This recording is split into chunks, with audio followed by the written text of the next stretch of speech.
Hi, Mr. Sapanik here. Today's lesson is going to involve the setup and the light of the Oxyfuel cutting torches. What we're going to do today is I'm going to walk you through the step-by-step of setting up said torches. Now first, you need to determine the difference between the two regulators, okay? Now your acetylene regulator is usually going to be labeled acetylene. If it's not labeled acetylene, it's going to say fuel gas. You're also going to have a gauge that reads up to 15 psi. Once you reach 15 psi on this gauge, you never want to exceed that. Acetylene starts to become unstable at 15 psi. And then you have your oxygen gauge. Okay. Now, there are two gauges on these regulators. The gauge that is closest to the tank, which is where this is going to connect, this is called your tank pressure gauge. The gauge that is closest to the line, right here, this is called your line pressure gauge, okay? Same thing for your oxygen. Your tank pressure gauge is closest to the tank. Your line pressure gauge is closest to the line. Now notice when you look at these regulators, oxygen will go up to 4,000 psi on the gauge. Acetylene will go up to 400 psi. Now there is a reason behind that. Oxygen, when an oxygen tank is full, it has about 2,200 psi in that full oxygen bottle. Acetylene, when that is full, that has about 225, okay? Big difference in pressures with the two regulators. Now these are called two-stage pressure regulators. So what happens is it takes this 2,200 psi of oxygen, okay, takes it through our regulator, and then it takes that 2,200 pounds and transfers it down into a working pressure. For oxygen, you're going to start at about 30 psi. For your acetylene, you're going to be between 3 and 5 psi. There's really no need to go any higher for the thickness of material that you guys are cutting in this shop, okay? Over here, we have our smaller, usually wider tank. This is called your acetylene tank, okay? This is your fuel gas. Tank over here, this is called your oxygen tank, okay? Oxygen and acetylene both mix. They create a flame hot enough to cut through the material. Now, step one, you've already taken your protection caps off. After you take your protection caps off, we need to now set up these regulators in the correct location, okay? So we're gonna walk this over here. And you always wanna use two hands when doing this, okay? Notice how I have this on my left hand here. My right hand, I'm actually going to screw this on, okay? If you try to do this, it's gonna flop it. It's gonna make it real difficult to tighten up. So we'll grab it and we'll hold it loosely. Tighten it with our two fingers. Once you get it snug, we want this to be in a location to where we can read it. If we put it down here, then we're gonna have to lean over just to be able to read the gauges. So make sure that you hold this in a location to where you are gonna be able to read it. Then we're gonna take our crescent wrench, or also known as an adjustable wrench. We're gonna size it to our tank here, and then we're going to hold it with one hand. This is the way that I like to do things.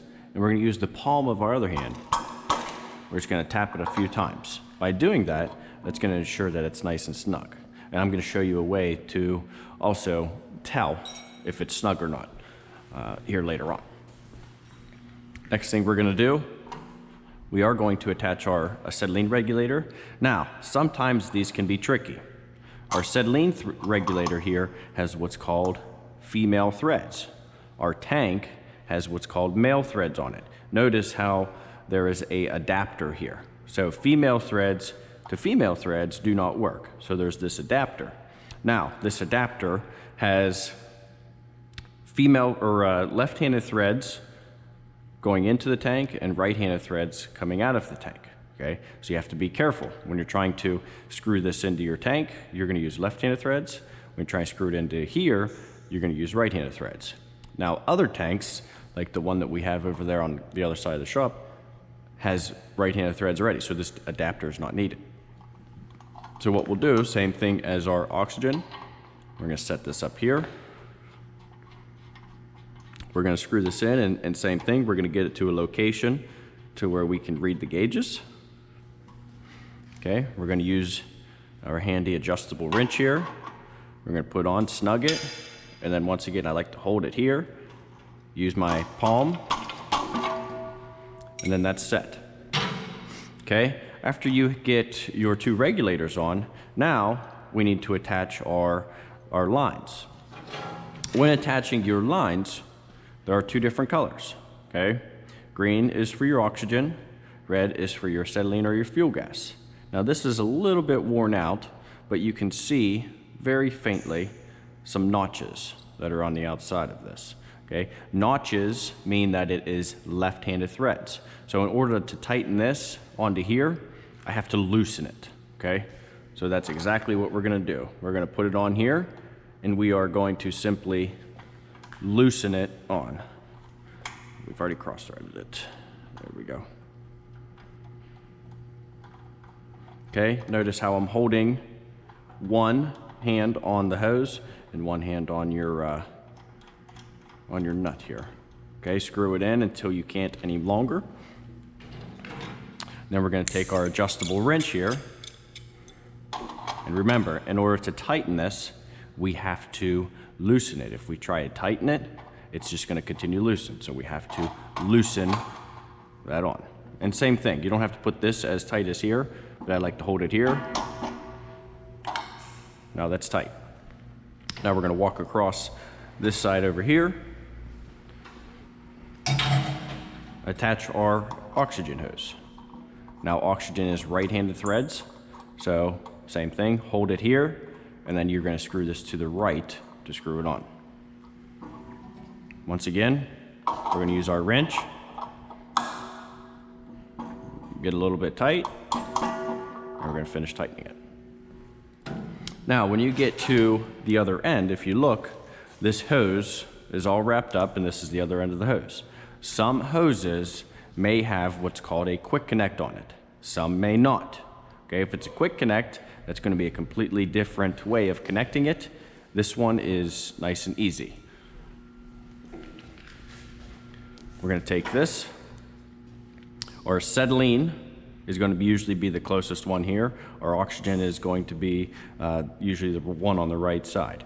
Also, oxygen is usually labeled. Your acetylene is labeled acetylene, or there's going to be an F that is on this. If you look right here, there's an F right here, and there's the word that says oxygen right here. Okay, so we know that our green hose is for our oxygen. We're going to go ahead and screw this on. Okay, once again, grab our wrench, and anything that has a connection, we're going to tighten it. Our acetylene, left-handed threads. We're going to use our left-handed threads. We're going to spin this on, and then we are going to tighten this. Now, once we have connected or made all of our connections, the next step is to pressurize our tanks. After we pressurize our tanks, we then need to add pressure to our lines. And then the third step, after we add pressure to our lines, is to check for leaks, okay? So your acetylene, we're going to nice and slowly crack it on. Once we crack it on, we're gonna make one full turn, okay? Acetylene, you wanna have 1 to 1.5 turns. The main reason is to shut it off in case of an emergency. You always wanna get rid of your fuel gas first, okay? Our oxygen, same thing, we are going to open nice and slowly. It looks like our oxygen tank's almost empty here. We're gonna open this up all of the way, okay? Always open oxygen up all the way. There's like a 2-seated valve in here. So with the high amount of pressure, you want that to open up all the way, because if not, you're gonna get inaccurate readings. Once both tanks are open, the next step will be adjusting what's called your pressure screw. So there's a little spring inside of here. The more you screw this in, the more pressure it is going to allow through this line. I like to use an example as kinking a water hose, okay? think of this backed all the way out as a water hose that is kinked. The more you screw this in, the more you are unkinking that water hose, the more gas, in this sense, the more gas would flow through. Okay, so our oxygen, you've probably already heard that. We're gonna watch our line pressure gauge. We're gonna turn this, we're looking at the red here.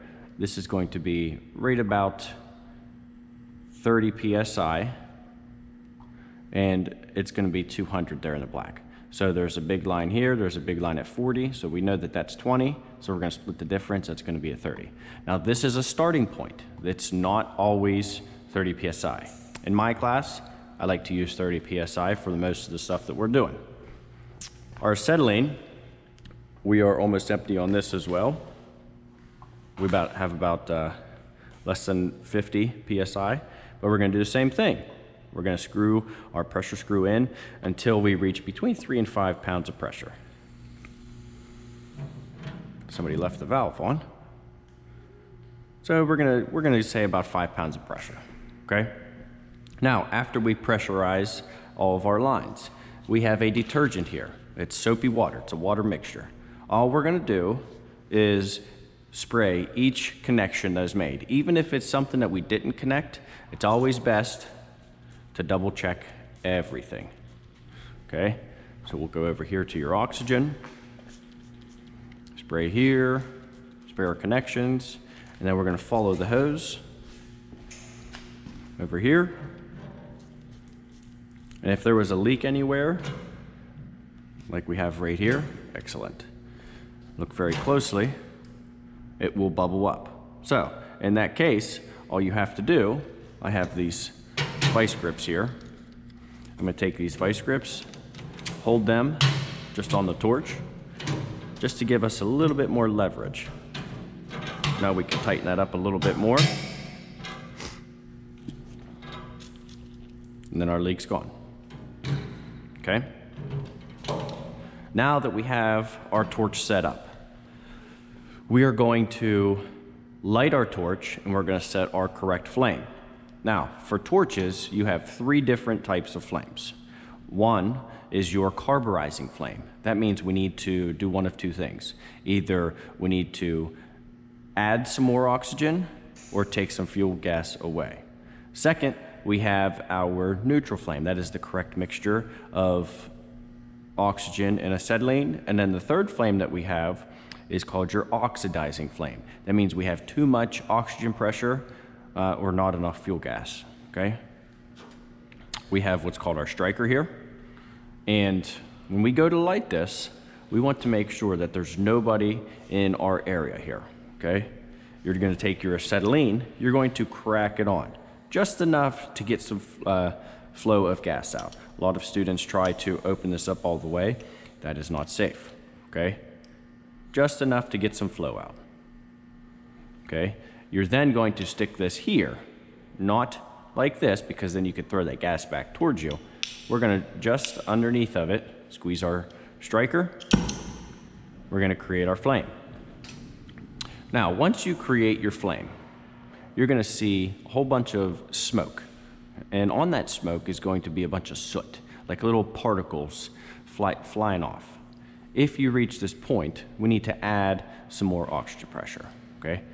All we have to, or acetylene pressure, I'm sorry. All we have to do is simply just add a little bit more pressure. Okay, that's a pretty good acetylene flame there. Now, once we've reached our acetylene flame, we're then going to slowly add oxygen into our flame to make our neutral flame. So we're gonna crack it on. Add some more acetylene here. Okay, this is what is called your neutral flame. If I were to take away some oxygen pressure, this is called a carburizing flame. This means you need to add some more oxygen pressure. We're gonna get to our neutral flame. This means that you have the correct mixture of oxygen and acetylene. And if I add too much oxygen,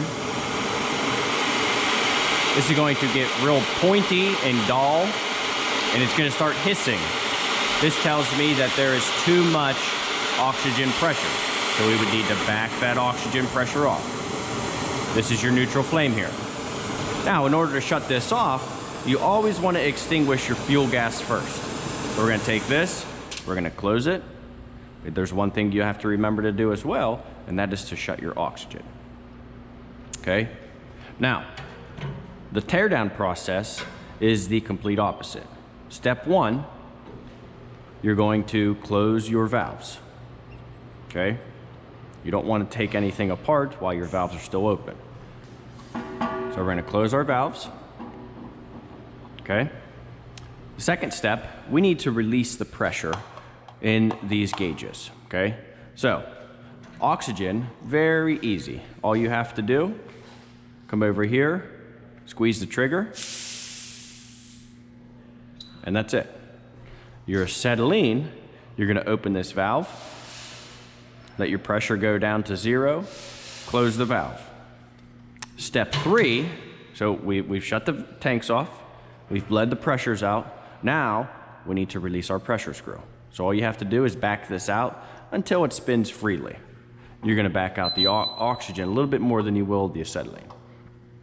Now, once we've reached that point, we can go ahead and either start at the torch or start at the tank and go through our teardown process.